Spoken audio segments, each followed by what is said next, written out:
Madame Césarée, pourquoi la présence de la région aujourd'hui à ces assises? Donc, il s'agit des assises régionales de l'innovation.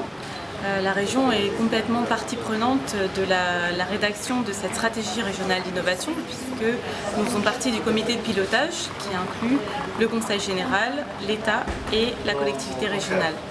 Nous avons été parmi les personnalités à l'initiative de ce travail de stratégie régionale de l'innovation. Il s'agit d'une commande de la Commission européenne. Et aujourd'hui, nous en sommes à la présentation des premiers travaux, des différents ateliers que nous avons mis en place pour avoir une stratégie partagée, la plus cohérente et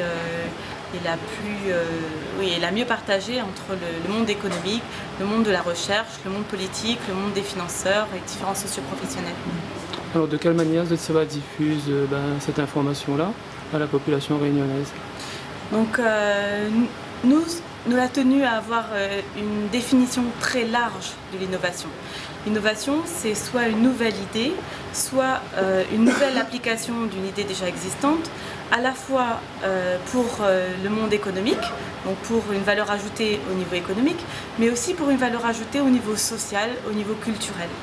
Et donc pour nous, ça c'est très important, c'est-à-dire que pour nous, une innovation particulière, c'est le comité interreligieux à La Réunion.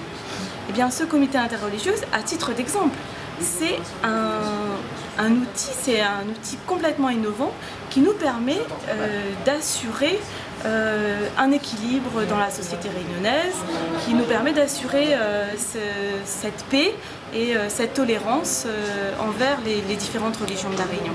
Donc on pourrait croire que ce n'est pas de l'innovation, et pourtant c'est une innovation qui n'a pas un débouché économique à court terme, mais qui peut avoir un débouché économique à long terme, puisqu'il s'agit du bien-être des Réunionnais et des Réunionnaises. Donc pour nous, l'innovation, ce n'est pas simplement la recherche, l'innovation technologique, les grandes découvertes technologiques. Ça peut être les petites découvertes qui peuvent être faites par les agriculteurs, par les pêcheurs, par les artisans. C'est toute l'invention, toute la créativité que peuvent avoir les artisans, que peuvent avoir les ouvriers dans leurs entreprises. Donc ça va à tous les niveaux de l'échelle jusqu'à la recherche, jusqu'à la création de valeur ajoutée par les découvertes scientifiques.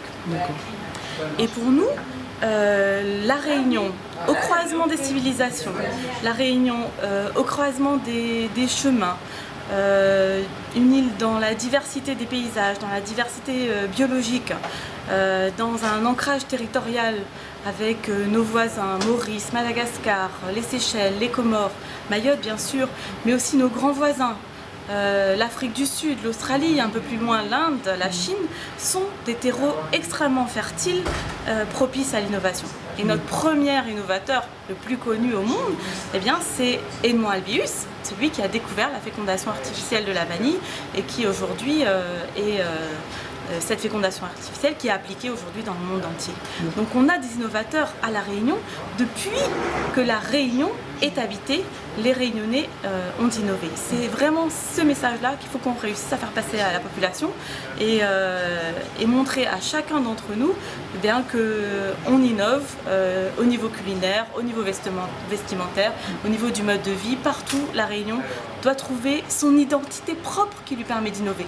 Innover, c'est justement créer, c'est justement ne pas recopier ce qui est fait ailleurs, comme on a beaucoup tendance à le faire à La Réunion, à croire que notre modèle doit être toujours la métropole, Paris, la France.